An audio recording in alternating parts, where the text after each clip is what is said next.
మాకు ఓట్లేసి మమ్మల్ని సర్పంచులు చేసిన వాళ్ళు వచ్చి చిన్న పని అడిగినా సరే చేయలేని నిస్సహాయ పరిస్థితుల్లో మేము అవమానం పాలవుతున్నాం మా గ్రామాల్లో అని చెప్పేసి సర్పంచులు పెద్ద స్థాయి వాళ్ళు కూడా బోర్ను విలపించే సిచ్యువేషన్ నేను చూసా ప్రత్యక్షంగా.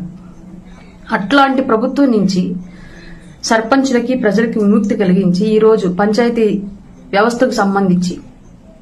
గ్రామీణ అభివృద్ధి వ్యవస్థకు సంబంధించి గౌరవనీయులైనటువంటి ఉప ముఖ్యమంత్రి మరియు ఆ శాఖలకు సంబంధించిన మంత్రివర్యులు శ్రీ పవన్ కళ్యాణ్ గారు చంద్రబాబు నాయుడు గారి యొక్క సహాయ సహకారాలతోటి రాష్ట్ర వ్యాప్తంగా ఏకకాలంలో గ్రామ సభలు నిర్వహించి నభూతో నా భవిష్యత్ అన్నట్లుగా అసలు పంచాయతీ శాఖ కింద ఎలాంటి పనులు జరుగుతాయి, ఎలాంటి అధికారాలు సర్పంచుకుంటాయి, దానికి నిధులు ఎక్కడి నుంచి వస్తాయి, ఎంత నిధులు దేనికి గ్రాంట్ గా రిలీజ్ చేసుకోవచ్చు,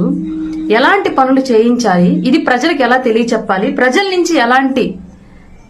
నిర్ణయాన్ని ప్రజలకు ఇవ్వాలి, ఆ నిర్ణయాధికారాన్ని మనం ఏ విధంగా ముందుకు తీసుకెళ్లాలన్నది క్లియర్ గా నిన్న గ్రామ సభ